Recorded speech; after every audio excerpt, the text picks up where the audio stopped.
अस्सलाम वालेकुम, मैं हूं आपका मेज़बान आतिफ मलिक और आप देख रहे हैं कैपिटल स्पेशल। आज हमारे गेस्ट हैं additional IG traffic Punjab Mirza Farhan Baig साहब।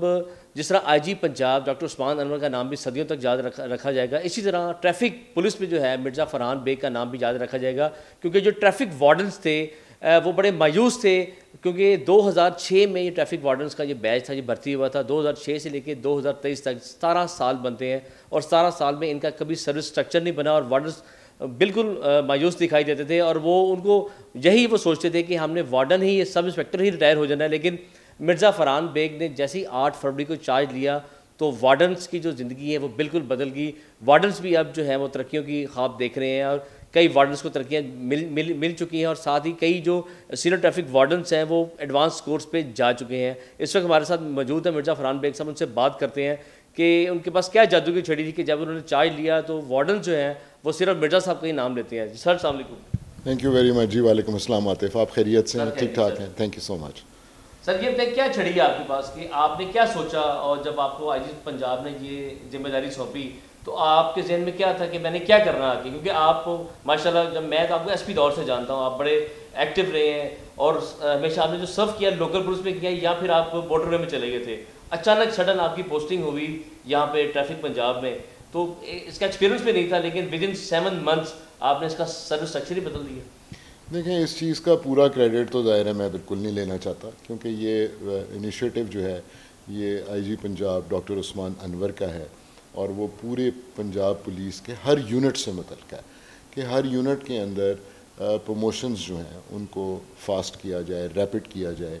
जो लोग मुस्तहिक हैं और सालों से बैठे हुए हैं उनकी प्रमोशन नहीं हो रही, उस प्रमोशन को फौरी तौर पर किया जाए, क्योंकि रैंक में जब तक आप प्रमोट नहीं होते, ये सबसे बड़ी मोटिवेशन है रैंक सर्विसेज की, कि जब आप प्रमोट होते हैं तो आप एक जज्बे के साथ, एक मोटिवेशन के साथ काम करते हैं और रैंक का एलिवेट होना, हायर रैंक में जाना, ये हर पुलिस ऑफिसर का ख्वाब होता है, चाहे वो कांस्टेबल हो, चाहे वो एएसपी हो, चाहे वो जिस मर्जी रैंक का हो, वो चाहता है कि उसकी प्रमोशन हो। सर आपसे पहले भी कई अफसरान जहाँ पे तैनात हुए हैं, उन्होंने कभी नहीं सोचा? जी देखें, असल में ये मैंने आपको कहा ना कि ओवरऑल पिक्चर का ही एक सब पिक्चर है, एक छोटा हिस्सा है। लेकिन ट्रैफिक में जो ट्रैफिक वार्डन्स हैं उनका एक बुनियादी मसला था और वो मसला ये था कि अव्वल तो इनका सर्विस स्ट्रक्चर ही एग्जिस्ट नहीं करता था जब ये सर्विस बनाई गई। आइडिया ये था कि सड़कों पे जो कांस्टेबल्स या दूसरी ट्रैफिक पुलिस जो पुरानी आपने देखी होगी सफ़ेद वर्दी वाली, उसको रिप्लेस किया जाए पढ़े लिखे नौजवानों के साथ। सीनियर उनका रैंक्स हों, बजाय कांस्टेबल हेड कांस्टेबल के वो सब इंस्पेक्टर रैंक हो, जिसको यहाँ पे ट्रैफिक में ट्रैफिक वार्डन का नाम दिया गया। ताहम जब वो आ गए तो वो सारे ही ट्रैफिक वार्डन्स थे, वो सारे ही सब इंस्पेक्टर्स थे और ये कमोबेश 6000 के करीब लोग थे। इनकी ऊपर प्रमोट होने के लिए कोई तरीका ही नहीं था और इनके नीचे भी कोई ऐसा रैंक नहीं था जो इनको मदद कर सके, जो इनकी सपोर्ट बने। तो इनकी सबसे बड़ी प्रॉब्लम जो थी वो सीट्स की अवेलेबिलिटी थी।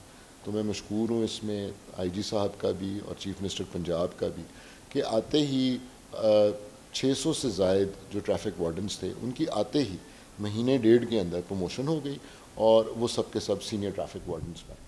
सर वेलफेयर एक बड़ा इंपॉर्टेंट जुज़्व है इस डिपार्टमेंट का, चाहे लोकल पुलिस हो चाहे ट्रैफिक पुलिस हो। पहले वेलफेयर से भी ये बड़े मायूस थे, लेकिन आपने वेलफेयर के लिए भी बड़ी कोशिशें की हैं, बड़ी काविशें अभी भी जारी रखी हुई हैं। जी, अब हमारी वेलफेयर रिलेटेड कोई भी मामला जो हो हम उसको सीरियसली लेते हैं और ये नहीं है कि सिर्फ एप्लीकेशन ली और उसको दाखिल दफ्तर कर दिया या चिट्ठी आगे से पीछे चला दी, उसका फॉलो अप होता है। ट्रैफिक में जो एक्सीडेंट में हमारा जवान ज़ख्मी हो जाता है, शहीद हो जाता है, उसको भी अब वही दर्जा मिलता है जो आम एग्जीक्यूटिव पुलिस को मिल रहा है। तो ये इसकी वजह से बहुत ज़ाहिर है बहुत बेहतरी आई है। फिर इनमें जो डेथ इन सर्विस है उसके मामले में जो उनका नेक्स्ट लीगल एयर होगा, बेटा होगा या बेटी होगी, उसको जॉब भी दी जाती है। तो अब ये किसी वजह से पहले निगलेक्टेड रहा है, अब ये ट्रैफिक में भी उसी स्पिरिट और जज्बे के साथ है जैसे बाकी यूनिट्स के अंदर। और मैंने सुना सर आपने ये भी एक कर दिया कि जो शहीद हो गया उसको ओएसटी बना के उसकी पे भी उसकी फैमिली को मिलती रहेगी और उसका बच्चा भी भर्ती हो जाएगा। जी बिल्कुल ऐसे ही है, बिल्कुल ऐसे ही है। मैंने कहा आपको कि ट्रैफिक निगलेक्टेड था इसमें और अब ट्रैफिक में भी उसी तरह से उनको ये बेनिफिट्स मिलते हैं। सर आपने क्या सोचा 7 मंथ्स में जब आप आए ट्रैफिक में, आपने फिर क्या चीज़ मंगवाई या क्या जादू की छड़ी थी कि आप दिन रात बैठे रहे होंगे, फिर आपने सोचा होगा कि ये वो निगलेक्टेड डिपार्टमेंट है या वो शोबा है पुलिस का कि यहाँ पर कोई अफसर सोचता नहीं, बाकी सोचा भी नहीं किसी ने, बड़े सीनियर अफसरान भी है, कई नामवर अफसरान भी है, नहीं सोचा? नहीं, मैं ऐसे नहीं कहूँगा, जो अफसर्स पहले भी आए वो भी सोचते थे, कुछ ना कुछ उनका बहुत बड़ा फिर कॉन्ट्रीब्यूशन। इसका मतलब फिर आपके ताल्लुकात ऊपर तक ठीक हैं इसलिए फिर ये सब हो गया। नहीं, लेकिन ये है कि ये कहना कि जी किसी ने सोचा नहीं था, सबने सोचा हुआ है, सबकी सर इतना वर्क करना इतना आसान नहीं है, ये बात आपकी दुरुस्त है। तरक्कियां और इतने उनको वेलफेयर के फंड्स ये वो यही मांगती है फोर्स, जैसे फोर्स का मोराल बुलंद होता है तभी वो नारे लगाते हैं कि मिर्जा फरहान बेग हमारा एक कमांडेंट आया जिसको माना जाता है। आतिफ साहब, सिर्फ फ़र्क ये है कि मैं रिलेट करता हूँ फोर्स के साथ, मैं जाता हूँ, उनसे मिलता हूँ, हमारे जो ऑफिसर्स ट्रेनिंग कर रहे हैं मैं गाए बगाए उनकी ट्रेनिंग का जायज़ा लेता हूँ, उनसे वहाँ जाके मुलाकात करता हूँ। मेरे दफ्तर में बड़ी ओपन डोर पॉलिसी है। इस हेडक्वार्टर्स में कोई आता ही नहीं था, कोई सबॉर्डिनेट आपका, कोई traffic warden, senior traffic warden.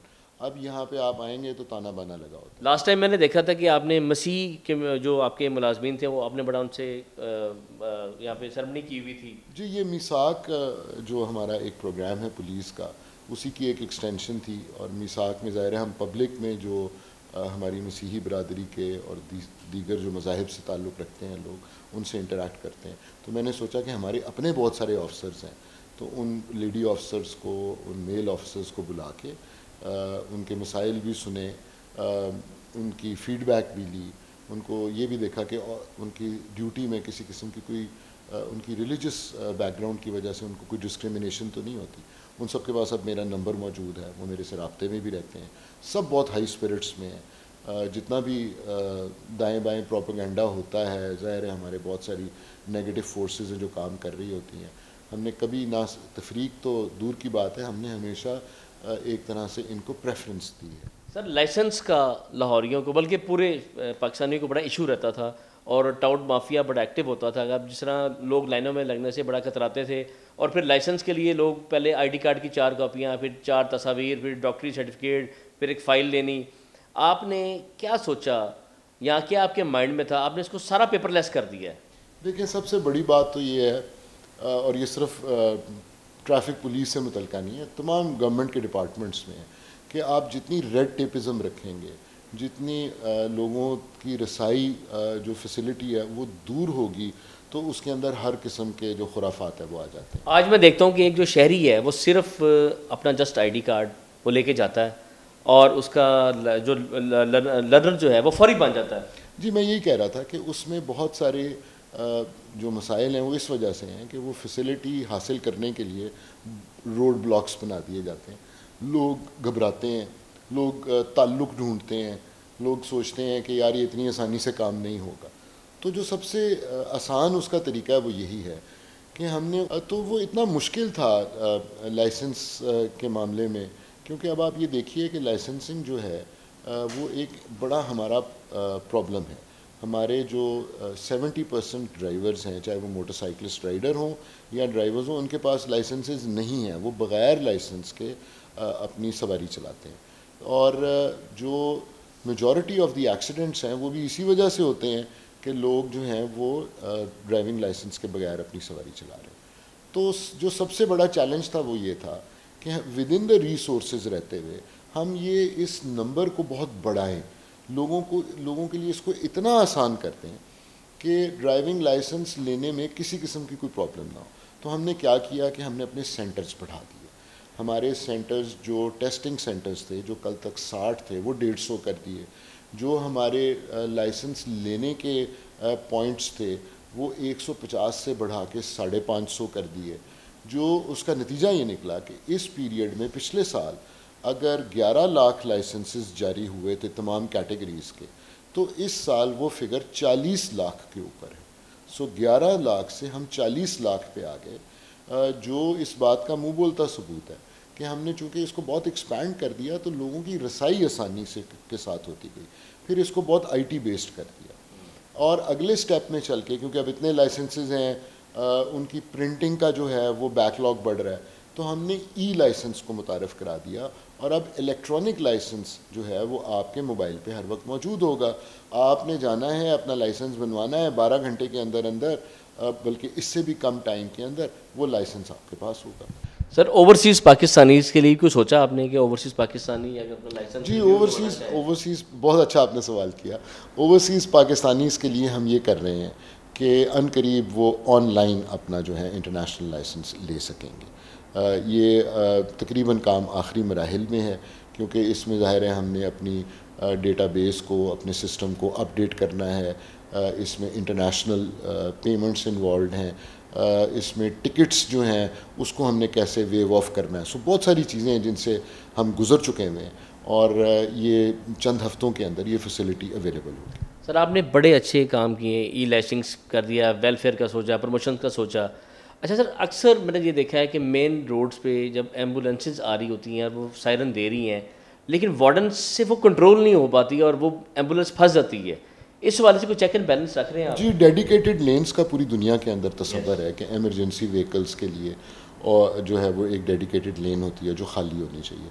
हमारे इंफ्रास्ट्रक्चर के कुछ इश्यूज़ हैं, लेकिन इस पे भी जैसे मैंने आपको गुजारिश की कि जो हमारा रोड सेफ्टी एजुकेशन का प्रोग्राम है, देखिए अल्टीमेटली तो बात यह है कि लोग इस बात को समझें, इसकी अहमियत को समझें। आप आज एम्बुलेंस को रास्ता नहीं दे रहे हैं किसी वजह से, या आप समझते नहीं हैं कि ये रास्ता देना लाजमी है, कल को आप उस एम्बुलेंस में हो सकते हैं और आपके साथ क्या होगा अगर आप ट्रैफिक में फंस जाए वो एम्बुलेंस और हस्पताल तक ना पहुंच सके। इस बारे में आप एजुकेट कर रहे हैं, लेक्चर्स वगैरह भी दे रहे हैं? जी, यही हमारी आउटरीच प्रोग्राम जिसका आपने जिक्र किया उसका मेन कंपोनेंट है, जिसमें एमरजेंसी व्हीकल्स और अपनी सेफ्टी को आपने किस तरह से इंश्योर कर। ये मिर्ज़ा फ़रहान बेग साहब से हमारी बड़ी खटी मीठी बातें भी हुई, कुछ पर्सनल बातें भी हुई, बड़ा अच्छा टाइम गुजरा।